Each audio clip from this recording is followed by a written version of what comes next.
आज या ठिकाणी जवळा गावामध्ये एका छताखाली सर्व ऑफिसेस असं एक बहुउद्देशीय सभागृह कार्य तपस्वी आमदार काकासाहेब साळुंखे पाटील बहुउद्देशीय भवनचं उद्घाटन नुकतंच या ठिकाणी पार पडलेलं आहे। जसं जवळे गाव हे सांगोला तालुक्याच्या इतिहासामध्ये या सांगोला तालुक्याचं एक वैभव असलेलं गाव आहे, सगळ्यात मोठं असलेलं गाव आहे।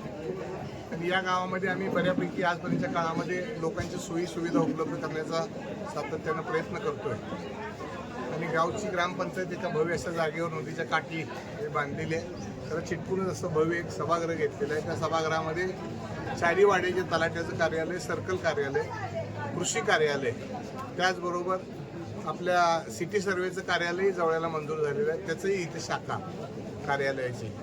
आणि आपण तहसील अप्पर तहसील कार्यालय ज्या कार्यालयामध्ये आपण कागदासाठी सांगोल्याला जातो ते अप्पर तहसील कार्यालय अंतिम टप्प्यावर आहे। या भागातल्या सगळ्या गावच्या विकासासाठी लोकांना ताण पडू नये म्हणून ही सगळी कार्यालय एका छताखाली आणायचा निर्णय आज पार पडला। त्याचं उद्घाटनही माननीय कर्तव्यदक्ष BDO असतील, असतील तरुण सहकारी या गावातील यश राजे असतील, या सगळ्या मंडळींनी आम्ही मिळून या ठिकाणी हा उद्घाटनाचा सोहळा पार पाडलेला आहे।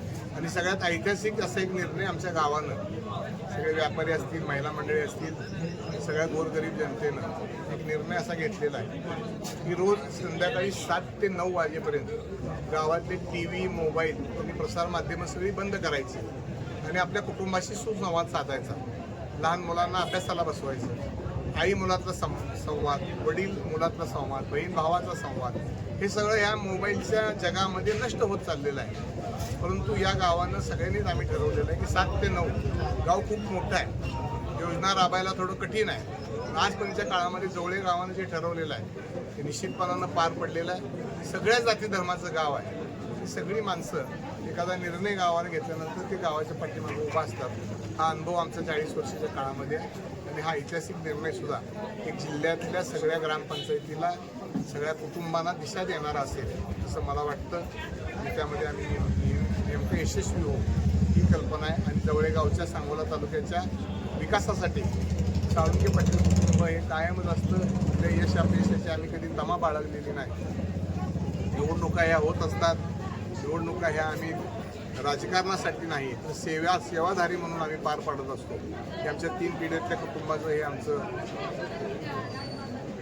आमच्या 3 पिढ्यातल्या कुटुंबामध्ये जे आम्ही ठरवलेलं आहे की सेवेसाठी निवडणूक आणि आयुष्यभर निवडणुका चालणार आहेत, आम्ही लढवणारी आहे। त्यामध्ये कुठलंही असं एखाद्या निवडणुकीमध्ये आपल्याला थांबावं लागलं म्हणून थांबणारी नाही। आणि जो कोणी निवडून आलेला आहे त्यालाही आम्ही मनापासूनच्या शुभेच्छा दिलेल्या आहेत। असं एक आमच्या काकींचं आम्हाला जे शिकवण आहे की अशा पद्धतीच्या धार्मिक वळणावर सुद्धा आपण या ठिकाणी आपण चांगलं नेलेलं आहे। सर्व धर्म समभावामध्ये सगळ्याच जाती धर्माच्या लोकांना बरोबर घेऊन आम्ही आजपर्यंतच्या काळामध्ये तालुक्यामध्ये असेल, गावामध्ये असेल, परिसरामध्ये असेल, सगळ्या गोष्टी आम्ही त्या ठिकाणी करायचं ठरवलेले आणि त्याला निश्चितपणानं मला खात्री आहे की ही सगळी वाटचाल भविष्य काळामध्ये आम्ही यशस्वीरित्या करू। ओपनच्या जागेवर सर्व समाजाला प्राधान्य देऊन सरपंच करणारं हे महाराष्ट्रातलं एकमेव गाव आहे। त्याचंच उदाहरण म्हणजे आमच्या गावातलं आहे की आज माझं गाव ओपनचा सरपंच असताना सुद्धा एका दलित कुटुंबातील ग्रॅज्युएट असलेल्या आमच्या सज्जन मागाडेला मी सगळ्या गावात मिळून सरपंच केलं। म्हणजे इतका दुसरा अभिमान कुठला नाही। आणि डॉक्टर बाबासाहेब आंबेडकरांच्या दृष्टीनं खरं संविधान तर या राज्यामध्ये कुणी राबवायचं असेल तर ते जवळेकरांनीच राबवावं असा सार्थ अभिमान माझ्यासारख्या कार्यकर्त्याला। धन्यवाद। जय हिंद, जय महाराष्ट्र, जय भीम।